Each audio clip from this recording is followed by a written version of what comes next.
Ya, perkenalkan nama saya Adrian Marginata. Kita kali ini akan membahas sejarah perkembangan komputer.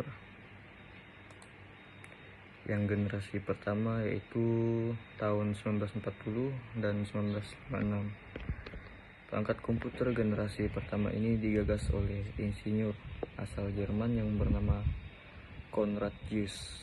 Komputer ini dikembangkan untuk desain pesawat dan peluru kendali. Ya, seperti Perang Dunia Pertama, Kedua menggunakan komputer ini. Dan komputer generasi pertama ini sangat mahal dan besar. Perangkat utamanya itu tabung vakum. Contoh komputernya ENIAC atau Electronic Numerical Integrator and Computer, dan UNIVAC 1. Karakteristik dari komputer ini yaitu berukuran sangat besar dan berat. Perhitungan dilakukan dengan menggunakan tabung vakum untuk sirkuit logika. Kecepatan pemrosesan rendah tetapi mampu menyelesaikan masalah matematika kompleks. Juga penggunaan instruksi dalam bahasa mesin. Kelemahannya konsumsi daya besar, rentan panas, dan ukuran besar. Seperti contoh gambar di bawah. Itu aja. Yang generasi kedua yaitu tahun 1956 dan 1963. Perkembangan generasi kedua ini ditandai dengan diciptakannya transistor untuk menggantikan tabung hampa. Dengan hadirnya transistor, komputer dibuat lebih kecil, cepat, murah, dan hemat energi. Selain itu, pada generasi ini juga dilakukan pengembangan memori inti magnetik.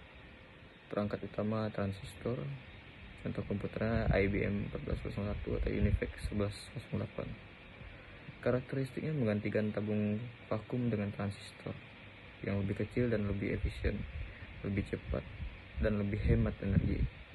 Komputer mulai menggunakan bahasa assembly dan bahasa pemrograman tingkat tinggi. Kelemahannya yaitu masih membutuhkan perangkat besar dan mahal. Komputer generasi ketiga tahun 1964 sampai 1971. Komputer generasi ketiga ini ditandai dengan pengembangan integrated circuit. Pada tahun 1958, oleh Jack Billy menciptakan integrated circuit chip atau IC. IC ini merupakan kepingan kecil yang mampu menampung banyak komputer menjadi satu. Jadi komputer pada generasi ketiga menjadi lebih kecil, cepat, dan murah. Perangkat utama itu sirkuit terintegrasi atau IC dan chips. Contoh komputer IBM 360 dan PDP-8 atau 8. Karakteristiknya menggunakan IC untuk menggantikan transistor tunggal. Kemungkinan miniaturisasi lebih lanjut, kecepatan lebih tinggi, dan lebih hemat energi. Dan juga mulai ada penggunaan sistem operasi dan pemrograman tingkat tinggi. Kelemahannya biaya masih relatif tinggi tetapi masih terjangkau bagi perusahaan besar. Komputer generasi keempat tahun 1971 sampai 1980.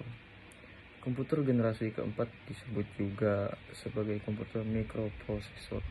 Pada masa ini IC yang dikembangkan untuk komputer adalah Large Scale Integration atau LSI, Very Large Scale Integration atau VLSI, dan juga Ultra Large Scale Integration ULSI. Perangkat utamanya mikroprosesor. Contoh komputer Apple II, IBM PC, Commodore 64. Karakter generasi keempat ini yaitu penggunaan mikroprosesor yang mengintegrasikan banyak fungsi dalam satu chips. Jadi sangat mudah lah ya. Komputer personal atau PC, personal komputer dalam bahasa Inggris, mulai berkembang dan menjadi lebih terjangkau bagi individu dan bisnis kecil. Penggunaan sistem operasi seperti MS-DOS dan software aplikasi lebih umum. Kelemahannya pembatasan memori dan kecepatan pemrosesan masih ada, tetapi terus berkembang. Yang terima dari tahun 1980-an hingga sekarang. Perkembangan komputer generasi kelima ini ditandai dengan munculnya LSI seperti yang sebelumnya, atau Large Scale Integration, yang merupakan pemadatan ribuan mikroprosesor ke dalam satu mikroprosesor. Komputer generasi kelima ini juga ditandai dengan munculnya semikonduktor. Ya seperti PC pada umumnya yang sekarang kalian lihat. Ada laptop, ada all-in komputer atau I/O, dan ada juga yang komputer tabung. Perangkat utama prosesor multiprosesor, dan juga sekarang memulai kecerdasan buatan atau AI. Contoh komputernya seperti Cray 2, dan seperti yang saya sebutkan sebelumnya. Karakteristiknya adalah fokus pada AI, komputasi paralel, dan pemrosesan data dalam jumlah besar. Mikroprosesor lebih cepat, kecil, dan lebih efisien.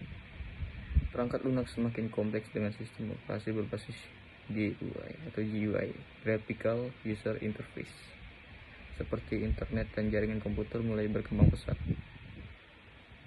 Kelemahan, masih ada tantangan dalam pengolahan data besar dan keamanan cyber.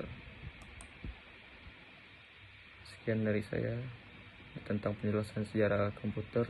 Ya, seperti kalian ketahui, dunia semakin canggih dan penggunaan AI di mana-mana, seperti robot sudah ada. Jadi kita jangan lupa untuk selalu belajar tentang komputer, karena akan berguna bagi kehidupan kalian di masa yang modern seperti sekarang ini hingga seterusnya. Terima kasih.